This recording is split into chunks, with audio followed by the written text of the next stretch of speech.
Boys and girls, students of Buddhist Sunday school and Dhamma classes, parents and grandparents, and teachers of Buddhist Sunday school and Dhamma classes.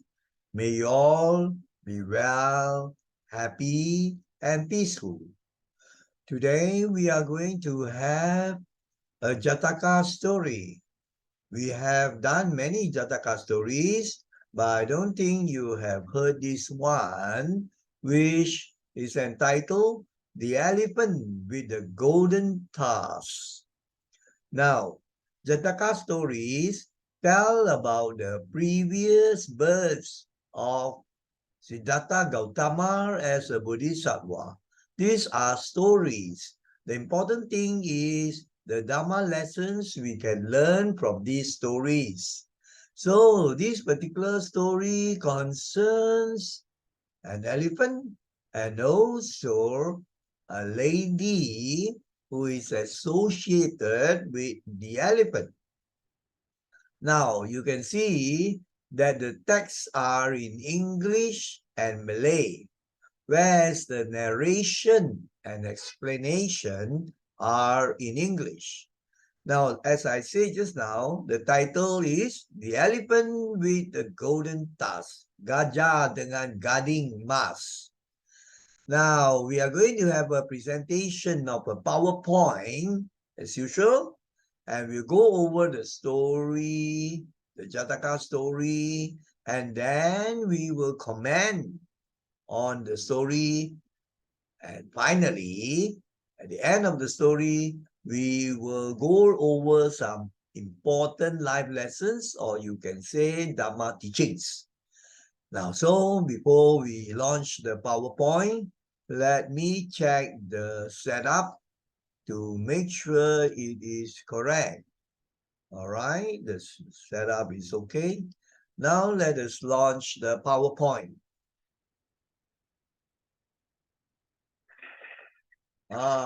Now you see the cover slide very clearly.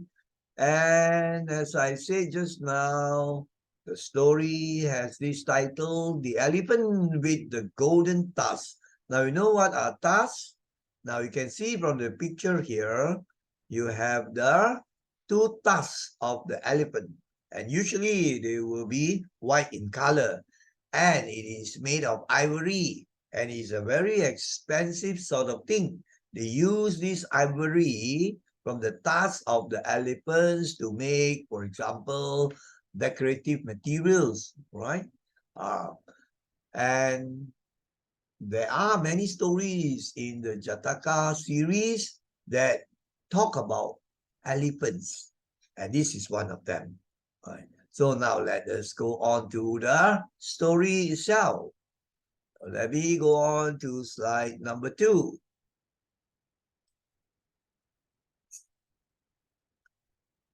Once upon a time, there was an elephant that had striking golden tusks. Now, of course, this is a Jataka story, a story.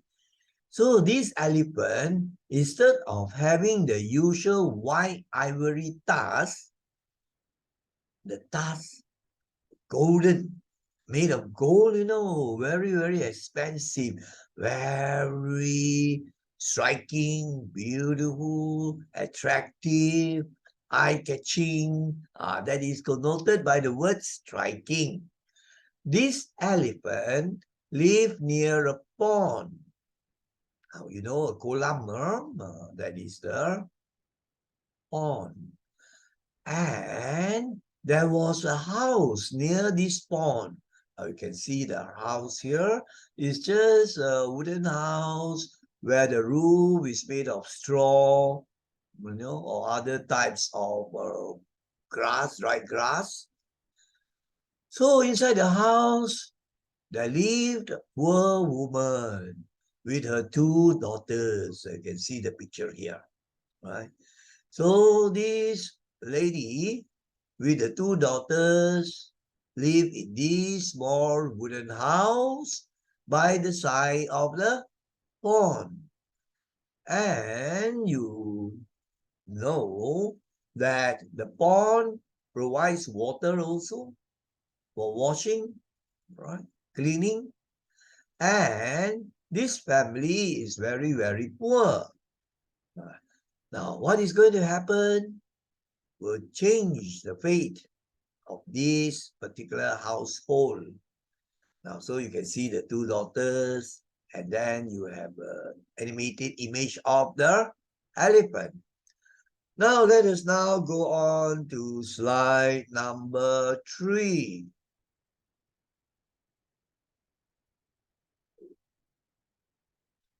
These people were really poor and were leading a tough life. You can imagine the poverty of these people. The woman with her two daughters, tough time trying to find food for the lunch, the dinner. In Malay, there is a proverb that says, hidup seperti kais pagi, makan pagi, kais petang, makan petang. Something like that, right? Actually, today, we also have people who are very, very poor. You were to visit India, you can see there are some who are very, very poor. They have to beg for food in the streets of New Delhi. And when we were there, the first and second Buddhist pilgrimage, we visited the village of beggars. The whole village consists of beggars. And they were very, very poor. Every morning, representatives from each of the small huts would have to go out into the city or the bigger villages to beg for food. So when we went there, of course, we did some charity, gave them some money, and then also some food, dried stuff. So it's a very pitiful situation. So this lady, together with the daughters, were living a very tough life. So the elephant, who used to visit this area, maybe the elephant wanted to drink the water from the pond or to bathe in the pond. So the elephant knew that the lady with the two daughters were having a tough time in life. Very difficult to find food. So he was thinking he was a very, very kind and compassionate elephant. So the elephant thought to himself, if I give them a little bit of my tusk, the mother can sell it. She and her daughters can live in comfort with the money raised from it. Very, very kind thoughts.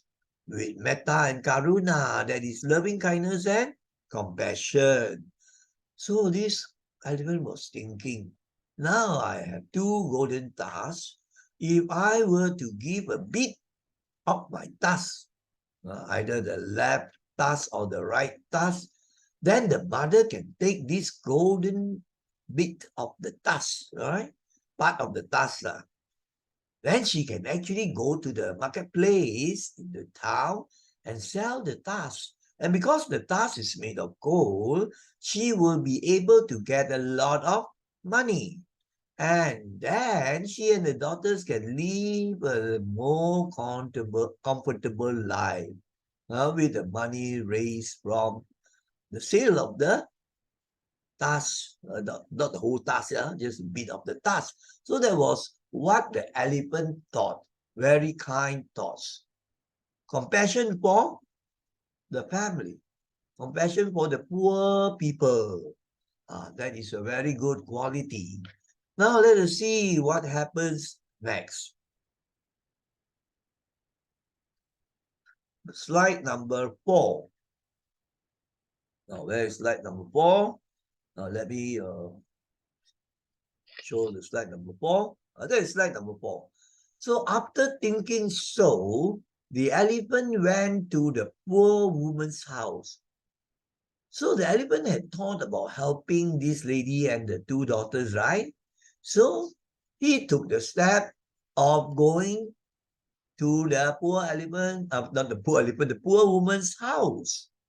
But of course, the elephant could not get through the door, very, very small door. So he stood outside.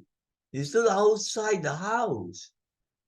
And the woman, upon coming out of the house, on seeing the elephant outside the house, she was scared.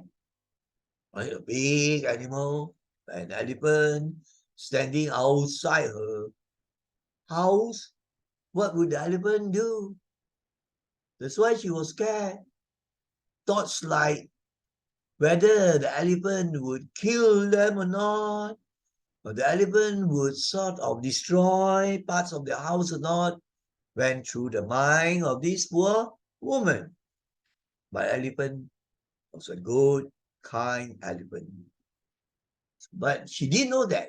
So she tried to chase the elephant away. You know what she said to the elephant? She said to the elephant, "Why have you come here? We have nothing to offer you. Get away from here." She was thinking the elephant was visiting a home in order to get some food. And you know what sort of things an elephant eats, like sugarcane, or maybe certain types of fruits, or bananas. So she was thinking like this, and then she, being so poor, would not have the food to feed herself and her daughters was a problem already. To feed the elephant, wow, those probably were the thoughts that went through the mind of the lady. That's why she said, "We have nothing to offer you. We are so poor. Get away from here." So that's what she said. So what happened? Did the elephant go away? Or did the elephant do something to help this poor family? Uh, Let us look at the next slide, which is slide number 5. Now, slide number 5. The elephant told the woman gently. He was a very gentle, calm, and very good elephant. So according to Jataka stories, animals could talk, isn't it? Could talk among themselves or even to human beings. That's a story. The important thing is the Dhamma teachings. Of course, some of you may question, can animals talk? This is not true. Of course, the Jataka stories probably were just stories, legends. But we have to pay attention to the Dhamma lessons that the Jataka stories can teach us. So the elephant told the woman gently, "I have not come to take anything, but I have something to offer you. I know your condition. I will give a bit of my golden tusk so that you can sell it. And with the money raised through it, you can live in comfort." That's what the elephant told the lady. That he knew about the poor condition of this lady and the two daughters because the elephant would come regularly to the pond area, maybe to drink water, and he would know about this poor family. That's why he offered to help, to give a bit of the tusk, golden tusk, made of gold. And he even told the lady that she could sell the bit of golden tusk in the market and she would be able to get quite a lot of money also. And with the money, she could buy the clothing or even the food and all the necessary things to live a pretty comfortable life. So let us see what happens next. So we go on to slide number 6. This is slide number 6. So of course the woman was very happy to hear this, isn't it? When you are poor and somebody offers to help you with some money, of course you'll be usually very happy that now, I can get some help. Just as during the COVID-19 times, so many people lost their jobs, lost their work. some of the shops had to close down. So those who lost their jobs will face a lot of problems. No money to buy the food for the family. So the governor gave her some help. So you can imagine this woman was so poor. So she was very, very happy to receive the news. So she said, thank you, of course, sir. Thank you. You're so kind to offer me a bit of your golden tusk. So what did the elephant do? The elephant broke one of its tusks, a small bit, and then gave that part to the animal, to the woman. So the elephant broke its tusk and gave a part of it to the woman. Thank you, dear elephant, the woman said. How sweet you are to give your tusk to me. So she thanked the elephant. Then, of course, she took the bit of tusk, golden, not ivory. The ivory also quite expensive. But imagine a golden tusk. Even the small bit, right, can fetch a lot of money, isn't it? So when the mother told the daughters about what happened, they were very happy. So the mother and the two daughters were very happy. So they went to the marketplace, sold the tusk, the golden tusk. It's not complete tusk, a bit of it. And then they got a lot of money. And then they started to buy things, very beautiful clothes, rich food, many other things. And they were living like kings and queens. They were living like royal people. Actually, they should have saved up some money, isn't it? But no, they spent and then live a luxurious life. So you will see what will happen because of the foolish action of not saving up. Now you can see here, right, the woman thanking, thank you, dear elephant. And then the mother told the daughter what happened. And when after they had sold the bit of golden tusk at the market, they got a lot of money, isn't it? So this is represented by the golden coins that seem to be dropping from the sky, but actually not dropping really. They got it from the sale of the bit of tusk. So that was what happened. This one is just an animated dancing girl to show perhaps one of the daughters was so happy and she began to dance. Now let us look at slide number 6. All right. Oh, that was just now was number 6, just now was number 6. Now we have to look at number 7. Number 6, remember? I told you they live like royal people, like kings and queens and princesses so lavish. Probably they also bought some new furniture.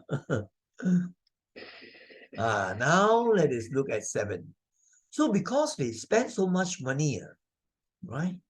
Soon they have spent all the money. No more money left. Imagine, foolishly, isn't it? They should save some for a rainy day. This animated strip shows the money being spent and finally nothing. Or here you can see actually at first a big bundle or a big heap of coins. Then they use up already. Soon they had spent all the money. They went to see the elephant again. They went. And one of the daughters pleaded, Dear elephant, we need some more of your tusk so that we need not borrow money from anyone anymore. Probably they have borrowed some money from the along, not along at the time we call ordinary money lenders to buy some, food and so on. Or maybe she was bluffing, we don't know. But anyway, she said that they really would need more of the task in order to get more money.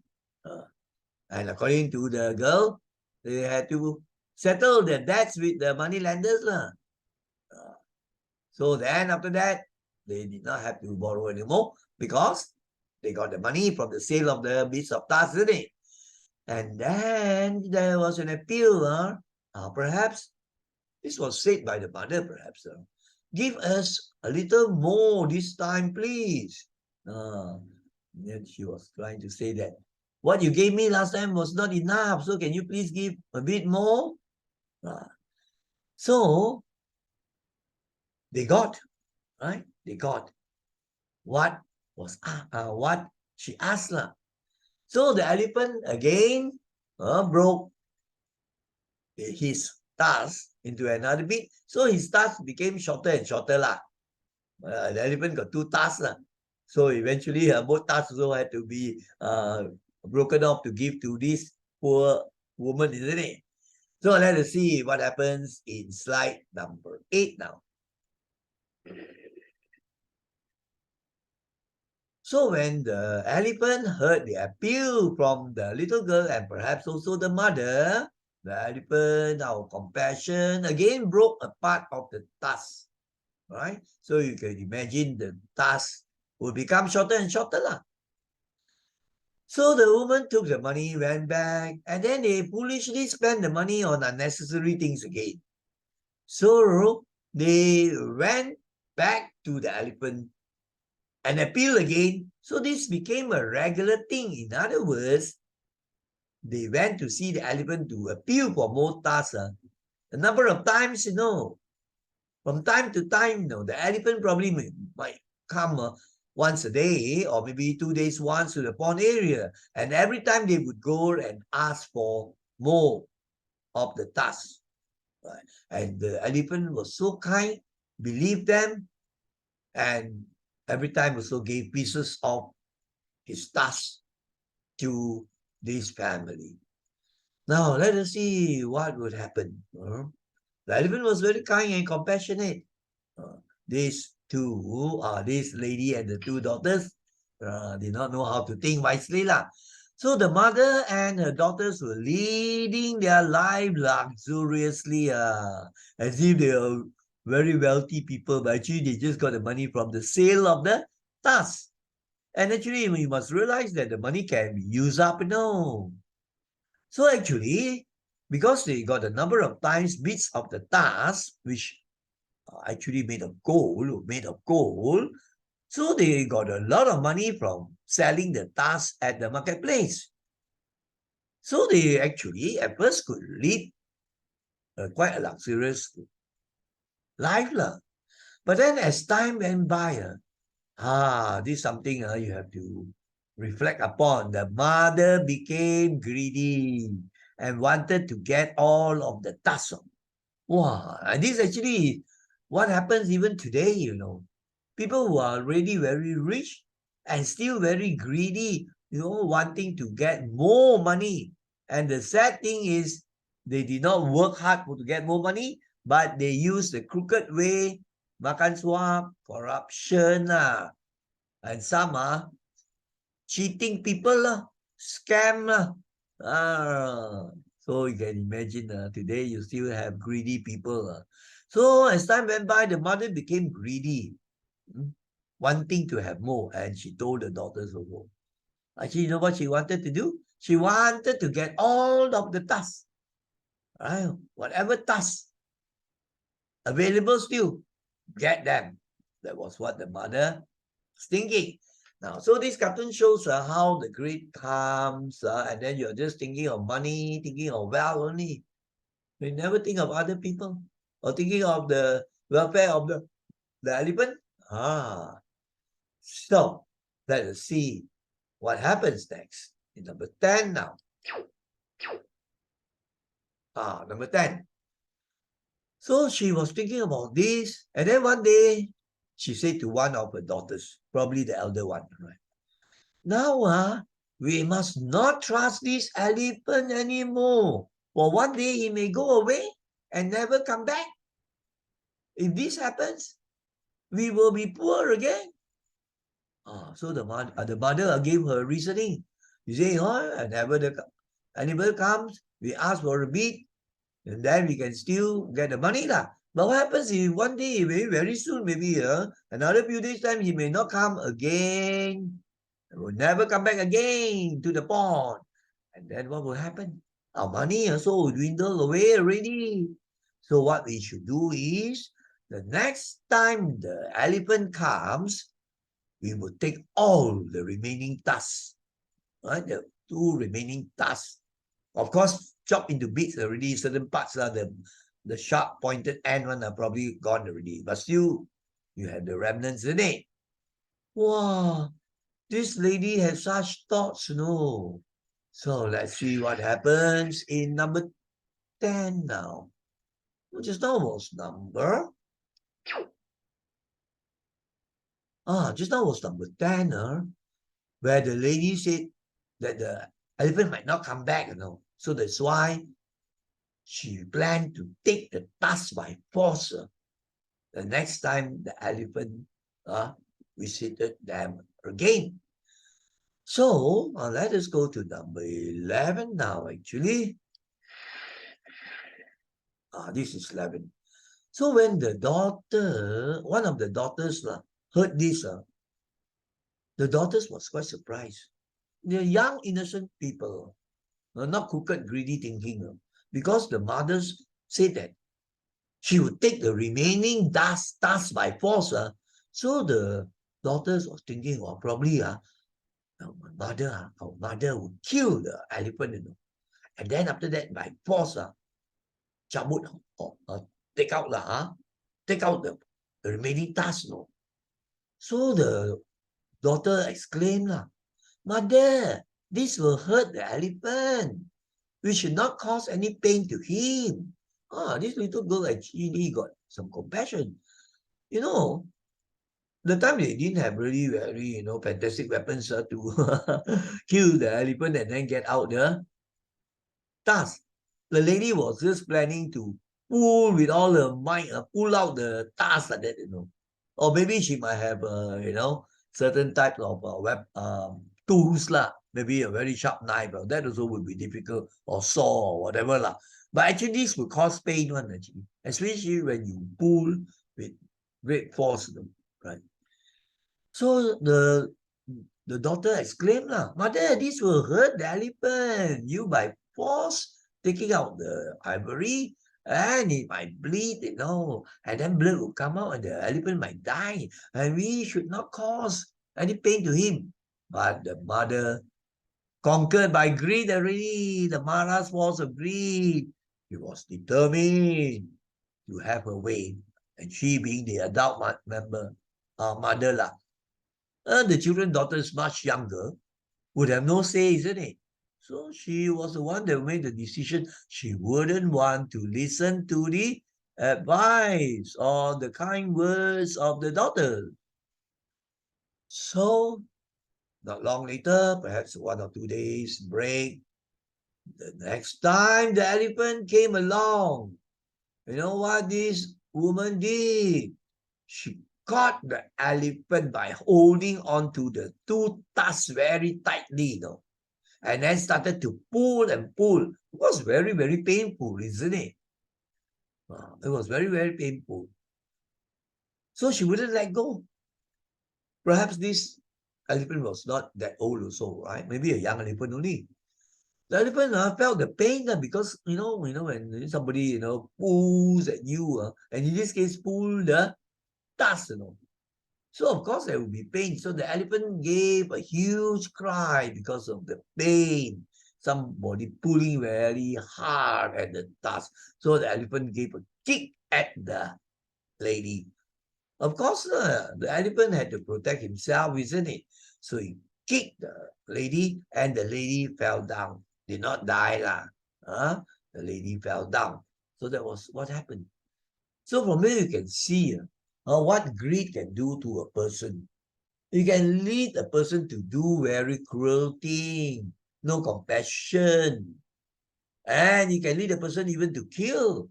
As you know, today you hear of corrupted ones, very greedy ones, covetous ones. They want the money from another source. Sometimes they kill off another person. And some kidnap the son of a millionaire. and then demand the ransom. So all sorts of crooked ways born out of greed. The greed propelled them to do this. Some of them are already very rich and still want to cheat people to get more money.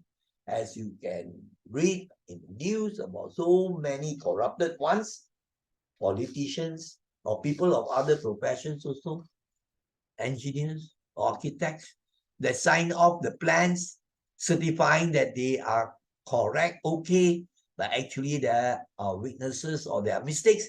So because of money, just approve the plans and then not long later you see lah, bangunan also may topple down, may fall down, bridges also can give way. Very dangerous, isn't it? Not proper approval.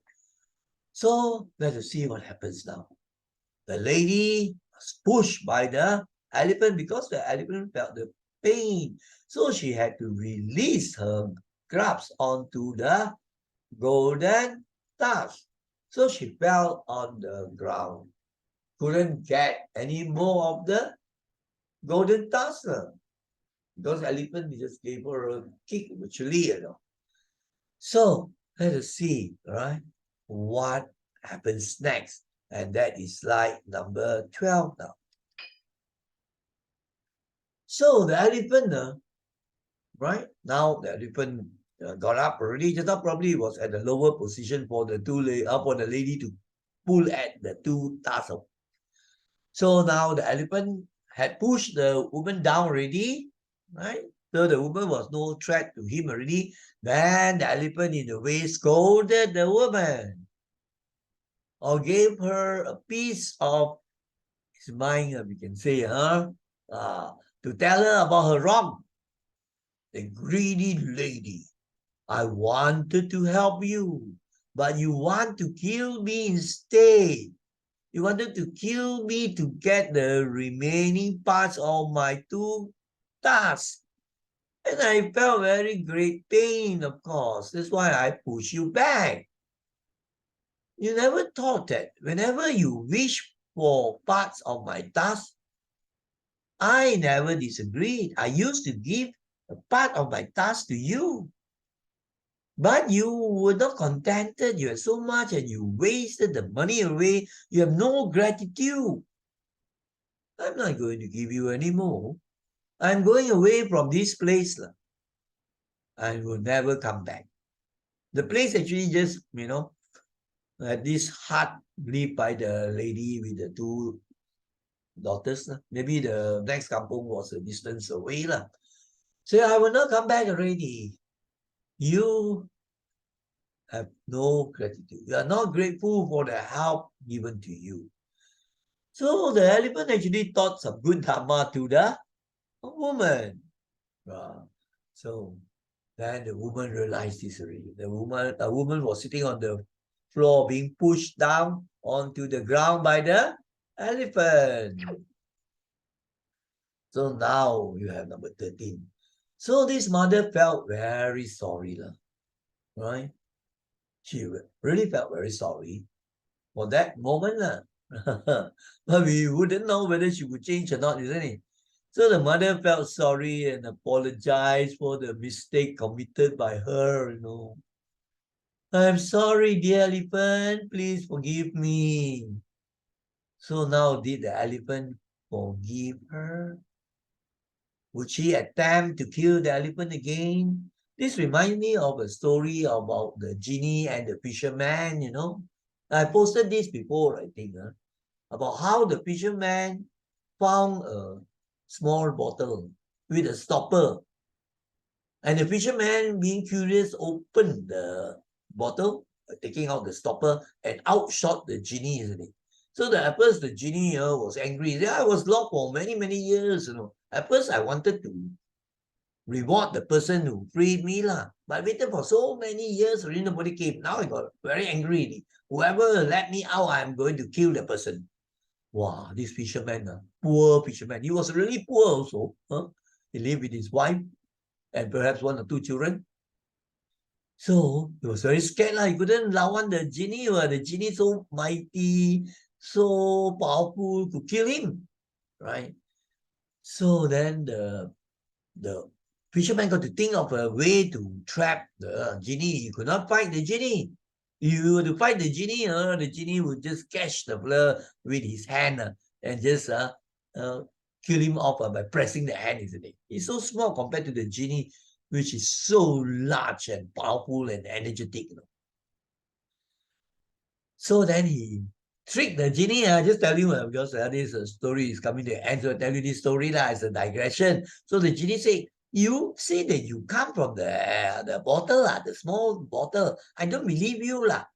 Oh, that genie got insulted. You don't believe me? I'll show you that I actually came from the bottle.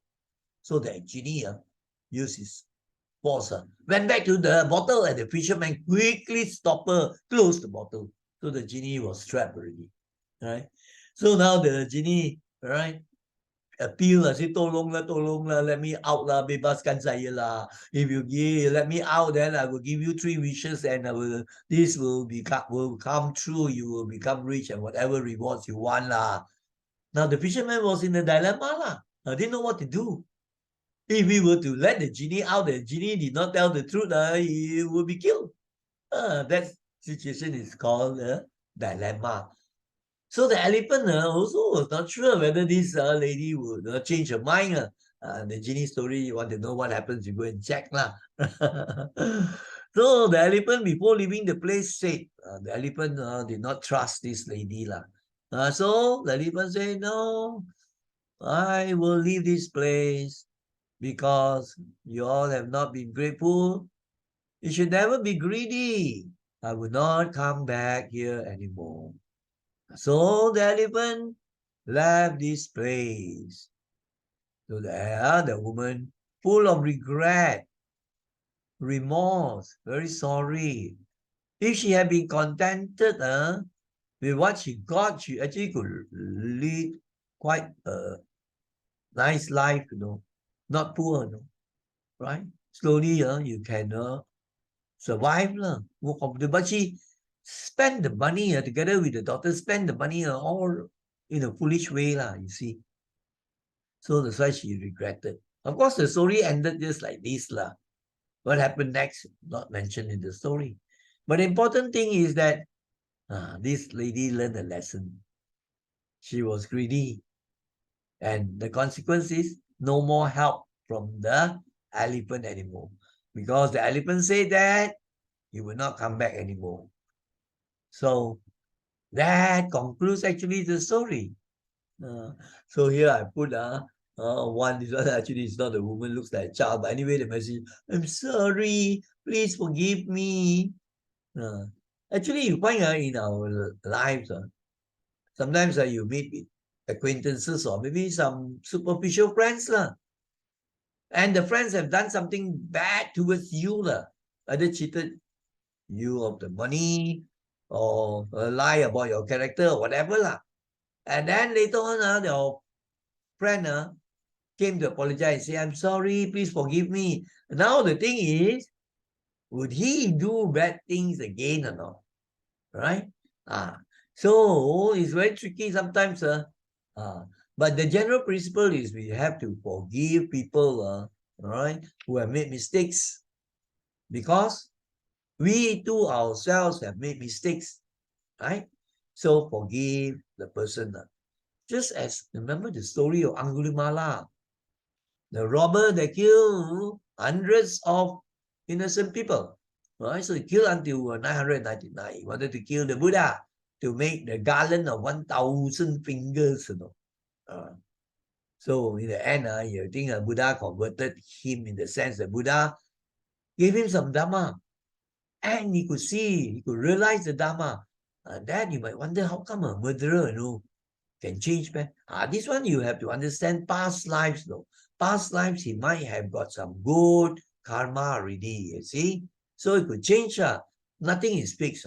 So the Buddha managed to preach the Dhamma, and he was very serious in practicing the Dhamma. So he followed the Buddha back, Angulimala, and then became a monk and cultivated very hard, His life was changed. He was a new person. Not like the old robber that killed nearly 1,000 people to get the fingers. So everybody can change, isn't it? You cannot have a person that's 100% bad. And then you also don't get a person that's 100% good. Except, of course, the Buddha and the Arahants. So in every so-called good person, you might find some bad still, some weakness not polished up yet. And in every bad person, so-called evil person, there's some good. You might have done some good things also, even those small things. So when you think about this, then you know that you can forgive people more easily. Then you won't hold a grudge or hatred against the person.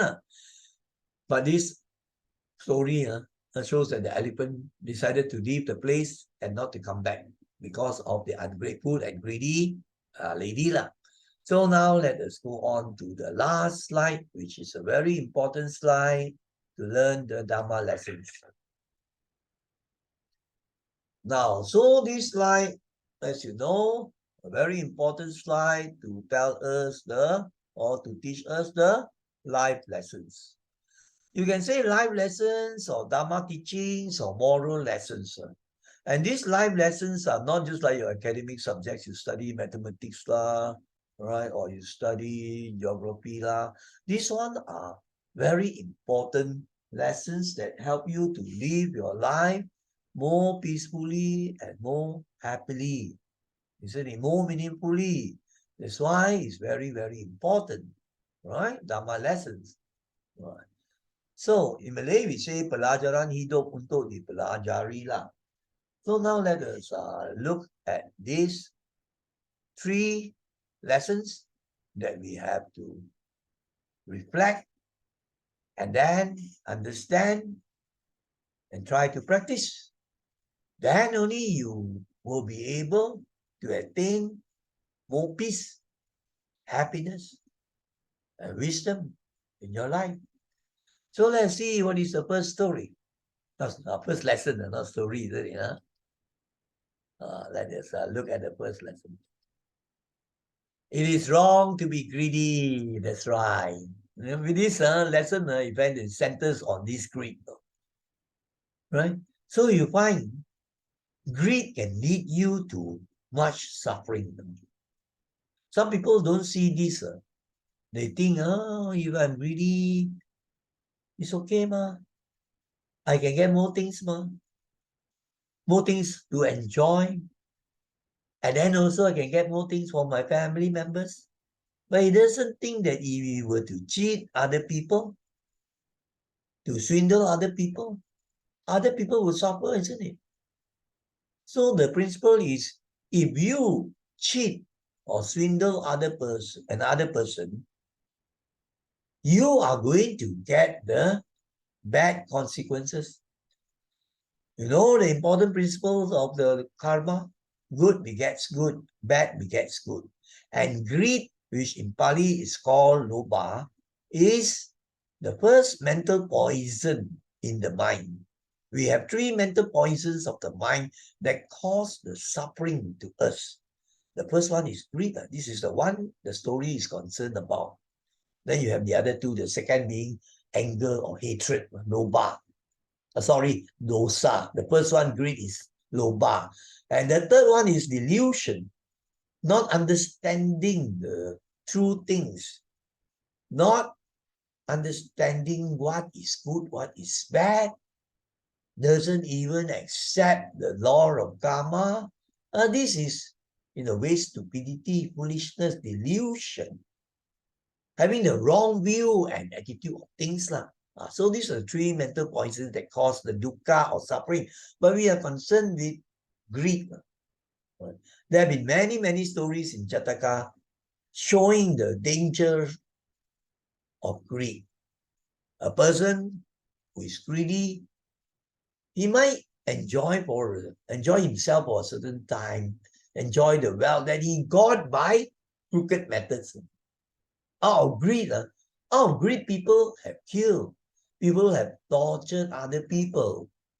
People have cheated, have conned people, swindled people, causing so much suffering to other people. And that is a result that will cause the person to suffer. Some people think that if I cheat people, I tell lies and swindle, I know all the ways to escape the law.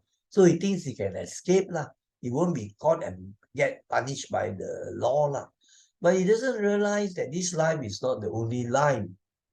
After he dies, he will still be reborn. And if he has these mental poisons of lobha or greed, which very often is translated out into your action, right? Into your action, stealing, robbing, cheating, swindling, running scams. Nowadays, you see so many scams in the internet, isn't it? Cheat old ladies who go to the bank and withdraw on way 20, 30, 40, 50, 60,000 to give to the people who cheat, then later on realize the mistake. And some wow, if I become sick, have a stroke, heart attack. So who's the cause? The one that is greedy and then cheated. So remember, don't be greedy. Actually, many people say that, oh, I need these things. Actually, they don't need all these things. So they get these things not out of need, but out of greed. You find also even people, some people go and just spend the money away buying a lot of things. Not because they need this thing, but because they are greedy. They want to have more and more. Right? So be careful, all right? A life must be righteous. You live with integrity, honesty. You must learn to be contented and not be greedy. And the worst thing is this greed translates into terrible actions like makan suap, being corrupted. Basically, it's due to greed. You wanting more, isn't it? And thinking that you have more through your wrong actions, that you'll be happy, is one of those great mistakes. So you find that, if you have cheated out of the greed, you have to pay a price and you can suffer. So rebirth can take place in the woeful dreams, the animal or hungry ghosts, or worse still is the hell. So be careful about this. So that's the first of the Dhamma lessons. Now let us look at the second one. Do not spend your money foolishly. Yes. Actually, you would have noticed this lady, after getting the beads of the Tusks and then selling at the marketplace to get more money, and then spend the money away so foolishly, so fast the money drain off already. Instead of, just keeping the money and only using it when necessary to buy the essentials lah. They spend some right? And there are people in the world like that. And then later on they are declared bankrupt. The salary is also not enough to pay back the loan they take. But today you have a lot of people cannot afford and yet spend the money in a foolish way. Go and visit faraway places, spend so much money, and then go to expensive restaurants, Valentine's Day, buy for their girlfriends a bouquet of flowers that cost hundreds of dollars. That is spending the money in a foolish way, isn't it? Of course, sometimes you need to spend the money in a righteous way, in a wise way, then of course you need to spend. Like you have to buy some of the educational things, or to buy the basic simple food, because you are not that rich, isn't it? So you can save some money for a rainy day. Then you will not face the hardship when hard times come. So you see this family spend the money in foolish ways. And not only once they got the bit of ivory of this golden tusk of the elephant. A few times already, every time go and then got it and then till the money went out. Until the woman overwhelmed by greed, wanting to take the whole lot of the tusk. It's terrible, isn't it?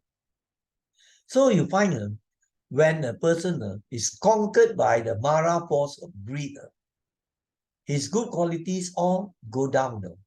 Honesty goes down already. Integrity goes down already. Selfishness goes down. Selfishness goes up, right? Generosity goes down. Because he's greedy, he doesn't want to help. He's greedy for things only. So you find that when a person is greedy, the actions that he does, generally you can say, will not be wholesome actions. And the good that he should do, like helping others, reaching out to people who are in trouble, will be less already, right? So you see that greedy people do not do very good actions. And the worst thing is they can live lives doing the unwholesome things. That is even more dangerous. So you see, one of the things you would notice from the story is that money was spent foolishly. Money is very hard earned. But today, I see the young people don't think along this line. Mama, papa maybe work so hard, right? Giving them a lot of pocket money. We have brought students to excursions in early years, 90 something or 2000, early 2000 something. And then, I mean, because they have already contributed some money for the trip, so we use the money to provide simple lunch like kai fan or things like that. So there are a few people use money foolishly, They say, hey, teacher, we cannot eat this lousy food kai fan. We are going to go to the Kentucky or the McDonald's there nearby only because we have the money, The parents spoil them with too much money. And I've seen students taking out $10 so easily, right? I know that their parents are struggling, and yet so easily just spend the money to buy the Baskin Robbins ice cream, quite expensive one. I also think twice to spend the type of money on this just temporary food stuff only. So this is another important lesson. Right? Spend the money wisely. Right? And then worse still, some use the money to spend it in unwholesome ways. Horse racing, or going buy more liquor and drink. And then some go and find the pretty prostitutes. And then I give the money because they want to get the prostitute, you see. All sorts of things. So that's the second lesson you have to take note of. Be heedful. Now let us look at the third one. Right, the third lesson. What is the third lesson? This is a very important, one of the most important teachings in this story and in many stories. And all religions teach this very important spiritual teaching, and that is gratitude. So you see, I made it very simple and just put a line. We must be grateful to all those who have helped us. In this case, you would see the elephant definitely has helped the lady and the two daughters, isn't it? By offering the bits of tusks, to the family. So elephant would not look so beautiful already, right? Because the tusks like broken tooth. So the lady should be grateful, isn't it? And contented. Don't ask for so much. So not grateful. To the extent doing something that caused pain to the elephant and could even kill you. What happens if the elephant, would be killed because too much blood coming out, let us say. Then it's terrible, isn't it? So from here, you will see that if a person is ungrateful, is definitely doing something that is not wholesome. So we must think this way. If somebody has helped us in one way or other, to help us with food or to provide for our educational needs by helping us to buy stationery, books or writing materials, or people who have bought clothes for us where we lack clothes. So many ways people have helped us. Or people have even spent time, to teach you important things like Dhamma. So, are you grateful? Of course, the person who helps already, after that, you let go lah. You don't say, yeah, I help you next time, you should help me back. That's not the way of the donor also lah. But the person who gets help must be grateful. Let's say you are always not grateful, let's say lah, right? And then later on, you have children. And the children see the papa, mama not grateful. Next time they also not grateful. You also will suffer. So you find all religions teach about the importance of gratitude. And when you show gratefulness, being thankful, right? Being grateful for the blessings that you get, then you find your heart and mind are raised spiritually. You feel joyful and helpful. And then you feel very happy because you have shown gratitude. Sort of, you pay back, right? But it's a very, very unique thing. All religions talk about gratitude. And especially, like, for example, gratitude to the parents that have helped you, whom will earn. And today you see that it is very lacking, gratitude to parents. Children, I know, we have accounts in the newspaper about children that chase their parents out. Right? To the old folks home. And then, some of the cases, it's terrible. They don't realize that next time, when they become old, their children also can do the same thing to them, isn't it? So gratitude is a very noble virtue to practice. So, but today, you see that people take things for granted. They think that they should, that's the teacher's job, to help us, But the teachers, so many teachers will go beyond their duties, They write so many testimonials, right? And they spend time writing good ones for you. And then they also help you to solve some of the problems not given as homework. Also, you got extra essays for them to mark. So many ways.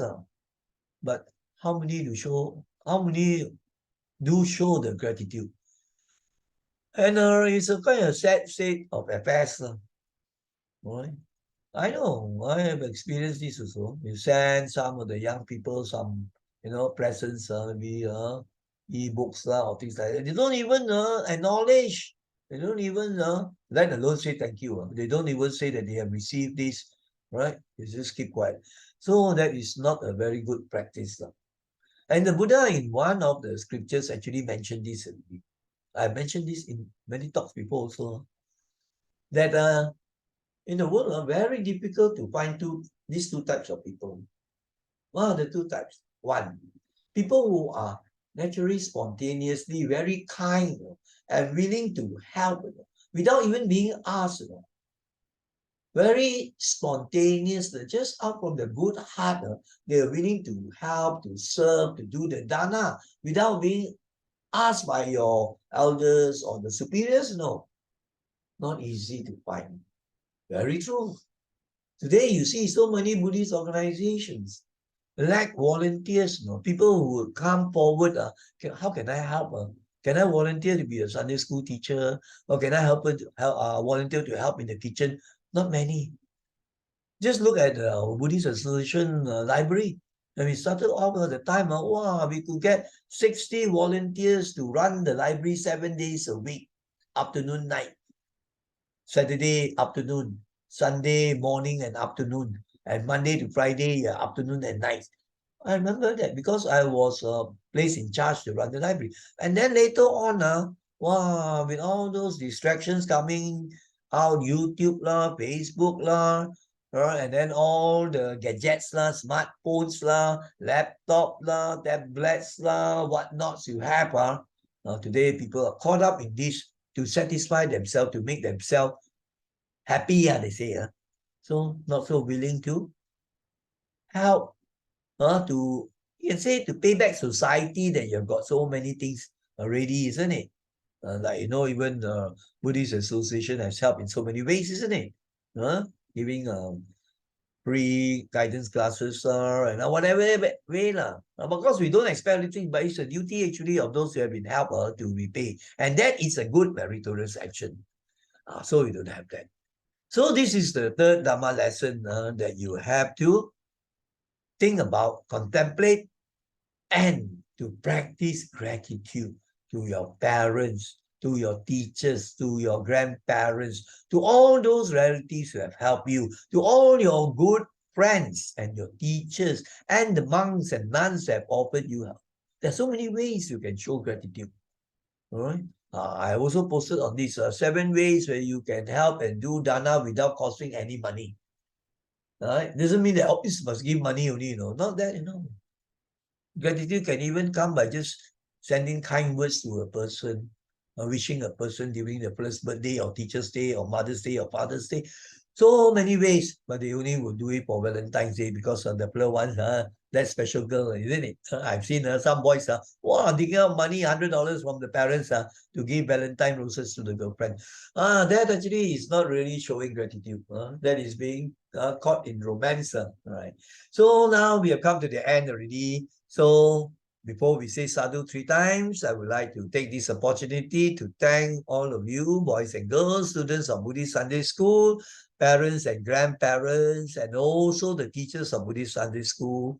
I would like to take this opportunity to thank all of you and sadhu to all of you for taking time and energy, spending energy to follow this 1 hour or so presentation on this Jataka story.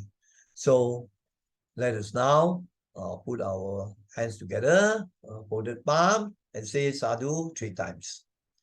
Sadhu, sadhu, sadhu. Boys and girls and all those who are following this presentation, right? May you all be well, happy, peaceful, and may the Dhamma be with you always. Take care.